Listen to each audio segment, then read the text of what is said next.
सब लोग को गुड मॉर्निंग। जितना लोग है सब लोगों को शिक्षक दिवस के अवसर पर ढेर सारा आशीर्वाद। सब लोगों को अपनी अपनी जिम्मेदारियों को समझना चाहिए। हर इंसान की कुछ ना कुछ जिम्मेदारी है, अगर उस जिम्मेदारी को नहीं निभाइएगा तो खुश रहे बोले, खुश रहो खुश रहो। अगर जिम्मेदारी नहीं निभा पाइएगा तो फिर कहीं पे का नहीं रहिएगा। अभी आप विद्यार्थी हैं, विद्यार्थी की सबसे बड़ी जिम्मेदारी क्या है? पढ़ाई करना। और अगर नहीं निभाइएगा तो अच्छा एक बात बताइए, आज हम लोग जो शिक्षक दिवस मना रहे हैं, एक कहावत कहता ना, सास भी कभी बहू थी तो शिक्षक भी कभी स्टूडेंट था। समझ में आया कि नहीं गया? हम लोग भी स्टूडेंट थे, हम लोगों ने भी गलतियां किया और आप भी वही गलती कर रहे हैं। इसलिए बार बार समझाते हैं कि वो गलती मत दोहराइए। कोई लड़का तेज नहीं होता है। हमारे क्लास में पढ़ने वाले हर वो लड़के जो पढ़ने में हमसे तेज थे, आज कहीं कहीं दुकान खोल खाल के बस जी रहा है। रीजन क्या है? वो पढ़ने में तेज थे लेकिन वो लोग कंटिन्यूटी नहीं बना पाए। और हम लोग पढ़ने में अच्छे नहीं थे, लेकिन जब हम लोग 9th पास किए ना तो एकदम कंटिन्यूअस लग गया आदमी। और हकीकत में जीवन में जितना पढ़ाई आप करे हैं वो पढ़ाई एक और, कंपटीशन की दुनिया में आके पढ़ा हुआ 1.5 साल की पढ़ाई एक और बराबर हो जाती है। क्योंकि मैट्रिक से पहले की पढ़ाई आपको इस बात का आभास कराता है कि आपको पढ़ना कैसे है, कैसे आपको पढ़ना है, कैसे। 1 और 5 में जो पढ़े हैं वो कोने काम का है, डायरेक्ट कोनो काम का है। डायरेक्ट आ देखिए तो कंपटीशन, लेकिन वो क्या है? बेस बना रहा है आपका, वो भी जरूरी। बिना वगैरह कहां से समझ में आएगा? नहीं समझ में आ सकता। तो अभी आपके पास जो साल 1.5 साल का ये टाइम है ना, इसको बहुत गोल्डन पीरियड। इसमें अगर आप नहीं पढ़िएगा मतलब आप अमृत से पैर धो रहे हैं। और लड़का लड़की सब लोग को ये एज में गलती पता नहीं चलती। लोग कहते हैं कि हम बड़े हो गए, एक्चुअली बड़े नहीं होते। जब इंसान को अपनी गलती का आभास होने लगता है वो उसी दिन से बड़ा हो जाता है। छोटे बच्चों को देखिए, गलती करेगा पता ही नहीं चलेगा। ओकरा सोचा को सुबेरे याद आएगा जब मम्मी उसको टिफिन देगी कि मैथ में टेबल याद करना था, जा अब सर पीटेंगे 13 का टेबल। रास्ता भर बेचारा मुढ़िया ले जाएगा वहां। हम लोग को भी जब एकदम टिफिन उफिन रेडी हो जाता था, रास्ता में याद आता था, अरे बाप रे आज तो क्वेश्चन पूछना था, जा। अब क्या करते हैं लोग? तब क्या किया जाए? बैग लेके ट्रेन के पटरी के किनारे ईंटा फोड़ते थे लोग, पत्थर रख के फोड़ते थे, टाइमो नहीं कटता था। आज ना मोबाइल आ गया, धाए 2 घंटा 3 घंटा कट जाता, उसमें कट भी नहीं करता था। इधर उधर इधर उधर। एक बार ऐसे ही टाइपिंग सीखने के लिए घर के लोग भेजे थे। लोग टाइपिंग होता ना, टाइपिंग सीख। हम लोग के समय कंप्यूटर नहीं था, टाइपराइटर था। और उस ससुरा में शिफ्ट बटन में काली उंगली से डालना पड़ता है इससे, और उसे दाबिएगा तो बहुत हार्ड होता है, उंगलियां मुड़क जाएगा। हम लोग छोटे थे, लोग सीख रहे थे तो मने नहीं लगता था सीखने में। अब घर वाले जबरदस्ती सिखाए थे तो 3-4 आदमी ग्रुप में चल गए, चलो स्टेशन चलते हैं, टाइम पास करके वहां आएंगे। कौन 1.5 घंटा टाइपिंग में दिमाग नोचाएगा? तो एक तो मालगाड़ी खड़ी थी तो उसमें हम लोग बैठे, लोग तले खुल गई। अब उसे स्टार्ट हो गया। अब मालगाड़ी का स्टॉपेज इससे मतलब नहीं है कि स्टेशन बड़ा है कि छोटा है। अरे भाई इतना पता नहीं कि आगे बड़ा स्टेशन रहेगा तो रोक देगा। मालगाड़ी में ऐसा नहीं होता है, अगर उसका सामान है तो रोकेगा, नहीं तो कितना बड़ी स्टेशन है निकल जाएगा। उससे 2-2.5 घंटा बाद रुकी थी।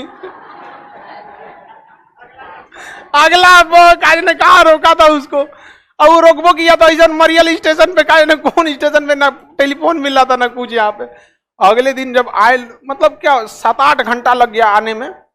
इधर घर का खोजाई हो रहा था, तब तक घर वाला पहुंच गया, टाइपिंग करने आया था। कहा कि ना, तो बड़ी धुनाई हुआ। अच्छा, लौटने में भी हम लोग को 2-4 हाथ लगा दिया था। लौटे भी थे लोग मालगाड़ी से। एगो मालगाड़ी थी और ट्रेनें नहीं मिले, लौटे लोग। अब मालगाड़ी में क्या करे आदमी, कैसे कूद फान के उतरा यहाँ पे। घर वाला लोग बड़ी धोया था। तो बचपने में हम लोग बहुत गलती किए थे। अगर टाइपिंग उस समय सीख लेते लोग तो टाइपिंग भी तेज रहता। खैर अभी भी टाइपिंग है लेकिन इतना अच्छा नहीं है, लेकिन घर वाला तो अच्छे के लिए ना भेज रहा था। बदमाशी तो हम लोग बहुत किए अपने जमाने में। लेकिन जब एक समय आया तो सब कुछ छोड़ दिए थे। 9th के बाद, 9th मतलब 8 तक हमको खुद विश्वास हो गया था कि हम लाइफ में कुछ नहीं कर पाएंगे। लेकिन 9th में इंसान सब कुछ छोड़ छाड़ के पढ़ाई में लग गया। कृष्ण भगवान को भी देखिएगा, एक समय आने के बाद सब कुछ छोड़ छाड़ दिए थे। समझ में आई नहीं? सब गोपी भी परेशान थी, काहे बदल गई, समझा कि नहीं गया? सब छोड़ छाड़ के, और तभी वो कृष्ण कहलाए। जो महानता है उसी की वजह से। कष्ट नहीं सहिएगा तो कुछ नहीं हो सकता। जो पत्थर छीनी हथौड़ी का कष्ट नहीं सहता है ना, उसको लोग लात मार के चल जाते हैं। मूर्त बनना है तो छीनी हथौड़ी का कष्ट सहना पड़ेगा। तो आप लोग को अगर कष्ट नहीं हो रहा है तो आप लोग को भी आने वाले समय में कोनो न कोनो लात मारेगा, क्योंकि सफलता का रास्ता काफी कठिनाइयों से भरा होता है। और जो लोगों को लगता है कि 8 बजे सूत के उठना है, ये सबसे बड़ा लोल है सभी से। देखिए, आप संडे हो या सैटरडे जिस टाइम पे पढ़ना है, संडे सैटरडे अपना शेड्यूल मत खराब कीजिए। आपका मन है रात 2 बजे तक पढ़ने का, रात 2 बजे पढ़िए, बट कोशिश कीजिए जितना पहले सो जाए, 12-1 बजे तक सो जाए। क्योंकि अमूमन ये देखा जाता है कि जो रात को देर से सोता है ना, वो अमूमन एवरेज से ज्यादा देर तक सो जाता है। अगर आप 12 बजे सोइएगा तो 6-7 बजे तक जग जाइएगा, और 2 बजे सोइएगा तो सोचा 10 बजे सूत के उठिएगा, तो उधरिया 2 घंटा बढ़ाए तो इधरिया 4 घंटा सो गए। तो अमूमन ये देखा जाता है कि रात में बहुत देर तक जगने वाला सुबह के समय में टाइम को बहुत ज्यादा खराब कर देता है। तो इसलिए कोशिश कीजिए 12-1 बजे तक सो जाए, 7 बजते बजते आराम से 6-7 के बीच में उठ जाइए। आपको 7 घंटा 8 घंटा बहुत है, 8 घंटा से ज्यादा नहीं सोइएगा। 6 से 8 घंटे के बीच में सोइए, इससे ज्यादा नहीं, जब टाइम मिले तब। और ये नहीं कि रात भर जग जाए। एगो लड़का हम लोग के साथ पढ़ता था, सो के कितना बजे उठता था पता है? सुनेंगे तो गरियाएंगे, शाम को 4 बजे सोता था, सवेरे 9 बजे, सवेरे 9 बजे सोता था।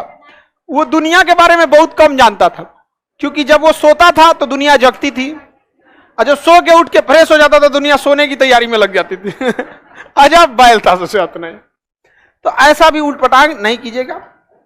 आपको पता है धारा की दिशा में चलने में थोड़ा इजी हो जाती है सफलता, विपरीत दिशा में मेहनत ज्यादा लगता है। पढ़ाई लिखाई करेंगे, संगति का भी बहुत बड़ा असर पड़ता है। हम लोग के साथ एक लड़का था, ओकरा हम लोग बाहर कर दिए लोग ग्रुप से, हर बतिये में टांग लड़ाता था। कह देंगे कि अरे उस सुनील का तो केमिस्ट्री बहुत अच्छा है, केमिस्ट्री कैसे अच्छा है, किसी का भी खराब रहता है, केमिस्ट्री अच्छा हुई नहीं। मतलब वो पैदे हुआ था टांग लड़ाने के लिए। कोनो बात बोलिएगा ना तो टांग लड़ाएगा, कुछ बोल दीजिए हमेशा, आजो वहीं पड़ा हुआ है, आज भी वहीं पड़ा हुआ है, हर बात में टांग लड़ाएगा। उसको मत पूछिए उसको हम लोग ग्रुप में भाभी जी बोलते थे, इधर मामा जी बोलते, उसको ग्रुप में ऐसे बोलते थे ना। हमेशा उठपटांग काम करेगा यहाँ पे। और इतना अजीब टाइप का लड़का था जिसका हद नहीं। मतलब उसका तौलिया ऐसे की जगह ऐसे हो जाएगा तो पूरा इंक्वायरी लगा देगा, कौन ऐसे किया है, ऐसे हम लोग जानबूझ के उसको नौटंकी करते थे। उसके सीधाने ना घैली रख देते थे ऐसे लाल कपड़ा से उड़ा के, अब उठ के सबको गरियाता था, सब चाहता है सब मर जाए हम। कौन किया है यहाँ पे? किसी दिन बतासा छीट देते थे लोग, कौन है रे, पीला सरसों, पगलाया रहता था एकदम। यहाँ पे मुर्गा का पंख ले, यहाँ सफेद सफेद, परेशान करके रखे थे लोग उसको। वो आजो वही है। ज्यादा दूसरे के मैटर में इंटरफेयर मत करना चाहिए। बड़े इंसान हमेशा चीजों को इग्नोर करके चलते हैं। लाइफ में सबको इंपॉर्टेंस दीजिएगा तो आपका कोई इंपॉर्टेंस नहीं रह जाएगा। समझा गया कि नहीं? लोगों को कभी इतना भी भाव मत दे दीजिएगा कि आपको रद्दी के भाव समझ जाए। जहां 2 कौड़ी के लोग अपनी बहसबाजी करते हैं, वहां समझदार इंसान चुप हो जाते हैं। समझा कि नहीं? तो कभी कभी समझदारी का भी परिचय दीजिए। चक्कर पकड़ हर जरूरत में नहीं कि बोलने ही लगे आप लोग को।